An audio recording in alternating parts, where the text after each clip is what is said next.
आज है 8 जनवरी गुरुवार का दिन। हरकारा के इस ऑडियो अंक में आपका स्वागत है। हरकारा लेकर आया है आज के न्यूज़लेटर का पॉडकास्ट जिसे आपके लिए तैयार किया है निधीश त्यागी के साथ राजेश चतुर्वेदी, गौरव नौडियाल और फलक अफशान ने। जिन खबरों का जिक्र हम यहाँ कर रहे हैं उनके लिंक्स और विस्तृत जानकारी मूल न्यूज़लेटर में है। हरकारा यानी हिंदी भाषियों के लिए क्यूरेटेड न्यूज़लेटर। ज़रूरी खबरें और विश्लेषण, शोर कम, रोशनी ज़्यादा। आज की चर्चा में हम बात करेंगे देश और दुनिया की उन खबरों की जो सीधे तौर पर आप पर असर डालती हैं। आज पश्चिम बंगाल की राजनीति में भूचाल आ गया है। आईपैक यानी आईपैक के दफ्तर पर ईडी की रेड के बीच मुख्यमंत्री ममता बनर्जी ने कुछ ऐसा किया जो इतिहास में शायद ही कभी हुआ हो। उधर सात समंदर पार डोनाल्ड ट्रंप ने भारत की ऊर्जा सुरक्षा को एक साथ दो बड़े झटके दिए हैं। हम बात करेंगे सीमा पर चीन के साथ पिघलती बर्फ की और छत्तीसगढ़ के बस्तर में कटते जंगलों की।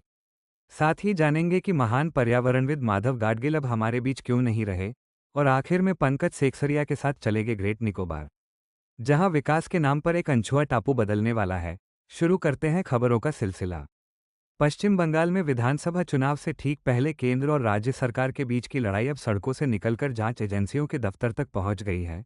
गुरुवार को प्रवर्तन निदेशालय यानी ईडी ने तृणमूल कांग्रेस की चुनावी रणनीति संभालने वाली company Indian political action committee यानी आईपैक और उसके प्रमुख प्रतीक जैन के ठिकानों पर छापेमारी की।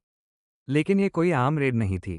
इंडियन एक्सप्रेस और टेलीग्राफ की रिपोर्ट्स के मुताबिक रेड की खबर मिलते ही मुख्यमंत्री ममता बनर्जी खुद प्रतीक जैन के घर पहुंच गईं। ईडी का आरोप है कि ममता बनर्जी ने भारी पुलिस बल के साथ वहां पहुंचकर हस्तक्षेप किया और जांच एजेंसी के सामने से अहम दस्तावेज और इलेक्ट्रॉनिक सबूत अपने कब्जे में ले लिए। ईडी ने कोर्ट में कहा कि सीएम का काफिला इसके बाद आईपैक के ऑफिस पहुंचा और वहां से भी जबरन सबूत हटा दिए गए। ईडी ने इसे लेकर कलकत्ता हाई कोर्ट का दरवाजा खटखटाया है।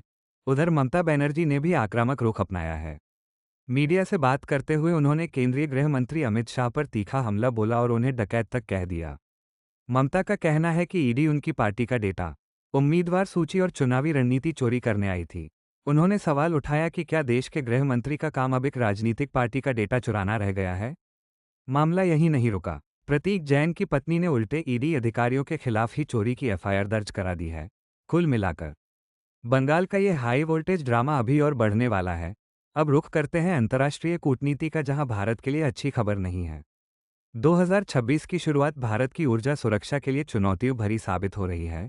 द हिंदू की रिपोर्ट के मुताबिक अमेरिकी राष्ट्रपति डोनाल्ड ट्रंप ने एक ऐसे बिल को हरी झंडी दे दी है जो रूसी तेल खरीदने वाले देशों पर 500% तक टैरिफ लगाने का प्रस्ताव करता है।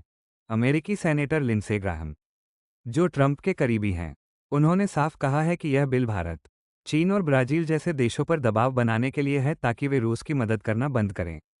भारत के लिए ये बड़ी चिंता है क्योंकि रिलायंस जैसी कंपनियों ने पहले ही रूसी तेल के ऑर्डर रोक दिए हैं।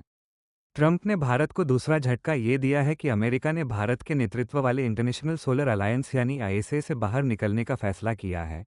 ये संगठन प्रधानमंत्री मोदी और फ्रांस की पहल पर बना था। अमेरिका के नए राजदूत सर्जियो गोर इस सप्ताहांत दिल्ली पहुंच रहे हैं और उनके एजेंडे में सबसे ऊपर भारत को रूसी तेल से दूर करना ही है। एक तरफ अमेरिका का दबाव है तो दूसरी तरफ भारत अपने पड़ोसी चीन के साथ रिश्ते सुधारने की दिशा में बड़े कदम उठा रहा है। रॉयटर्स की एक एक्सक्लूसिव रिपोर्ट के मुताबिक भारत का वित्त मंत्रालय चीनी कंपनियों पर लगे 5 साल पुराने प्रतिबंधों को हटाने की योजना बना रहा है। आपको याद होगा कि 2020 में गलवान घाटी की हिंसक झड़प के बाद भारत ने चीनी कंपनियों को सरकारी ठेकों से दूर कर दिया था। लेकिन अब जब सीमा पर तनाव कम हो रहा है, सरकार इन नियमों में ढील देने पर विचार कर रही है। रिपोर्ट बताती है कि इन प्रतिबंधों की वजह से भारत के कई इंफ्रास्ट्रक्चर प्रोजेक्ट्स में देरी हो रही थी और लागत बढ़ रही थी, विशेषकर बिजली और रेलवे क्षेत्र में। प्रधानमंत्री कार्यालय इस पर अंतिम फैसला लेगा, लेकिन बाजार ने इस खबर पर तुरंत प्रतिक्रिया दी है। भेल और एल&टी जैसी भारतीय कंपनियों के शेयर गिर गए हैं क्योंकि निवेशकों को लगता है कि चीनी कंपनियों की वापसी से कंपटीशन बढ़ जाएगा। ये कदम दिखाता है कि भारत अब व्यावहारिकता को राष्ट्रवाद के साथ संतुलित करने की कोशिश कर रहा है। छत्तीसगढ़ के बस्तर से एक चिंताजनक रिपोर्ट सामने आई है। द वाया की रिपोर्ट के मुताबिक जैसे जैसे बस्तर में माओवादी आंदोलन कमजोर पड़ रहा है, वहां एक नई ताकत ने अपने पैर पसारने शुरू कर दिए हैं और वो है माइनिंग लॉबी। बीजापुर जिले के पेद्दाकोनेपाल गांव में करीब 100 एकड़ जंगल साफ कर दिया गया है। स्थानीय आदिवासियों का आरोप है कि यह कटाई पैसा कानून और ग्राम सभा की अनुमति के बिना की गई है। वन विभाग इसे वैज्ञानिक छटाई बता रहा है। लेकिन ग्रामीणों का दावा है कि महुआ और तेंदू जैसे फलदार पेड़ काटे जा रहे हैं जिन पर उनकी आजीविका टिकी है। रिपोर्ट बताती है कि बस्तर अब कॉर्पोरेट निवेश का केंद्र बन रहा है। अकेले एनएमडीसी 43,000 करोड़ रुपए का निवेश कर रही है। विपक्ष का आरोप है कि सरकार नक्सलवाद खत्म करने के नाम पर बस्तर को निजी हाथों, विशेषकर अदानी समूह को सौंप रही है। बस्तर के युवा अब सोशल मीडिया पर वीडियो डालकर अपने जल जंगल और जमीन को बचाने की गुहार लगा रहे हैं।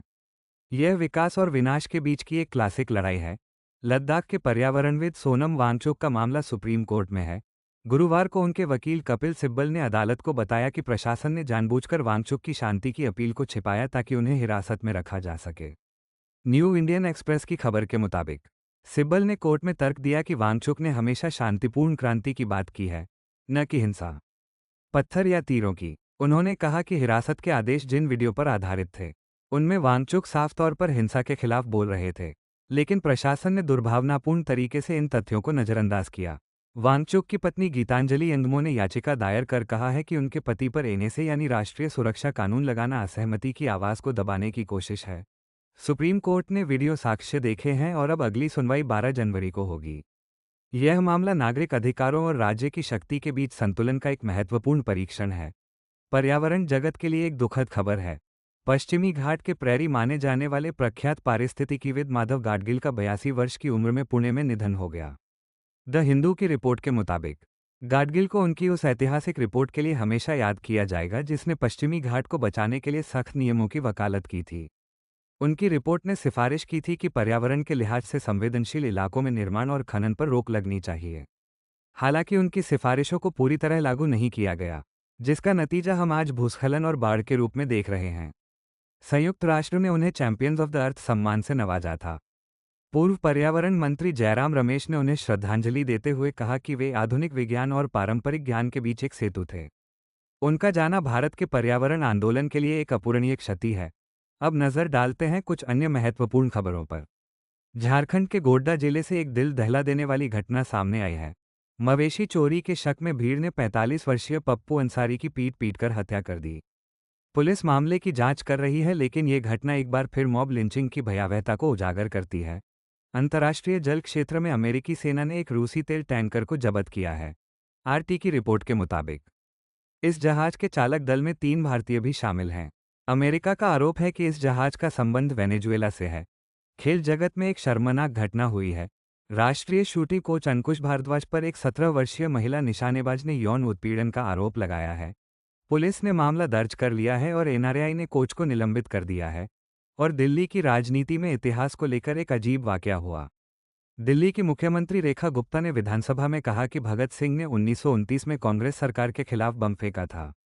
इस पर आम आदमी पार्टी ने चुटकी लेते हुए कहा कि मुख्यमंत्री ने इतिहास का रिमिक्स वर्जन पेश किया है, क्योंकि उस वक्त देश में अंग्रेजों का शासन था, न कि कांग्रेस का। और अब वक्त है हमारे विशेष सेगमेंट हरकारा डीप डाइव का। आज हम बात करेंगे ग्रेट निकोबार प्रोजेक्ट की।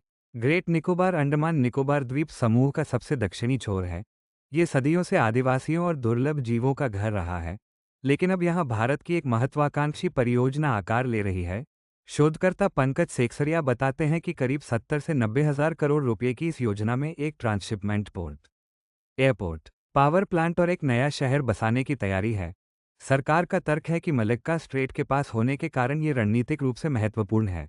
लेकिन इसकी कीमत क्या है? सरकारी आंकड़ों के मुताबिक ही करीब 10 लाख पेड़ काटे जाएंगे, और यह सब सिस्मिक जोन 6 में हो रहा है, जो भूकंप के लिहाज से बेहद संवेदनशील है।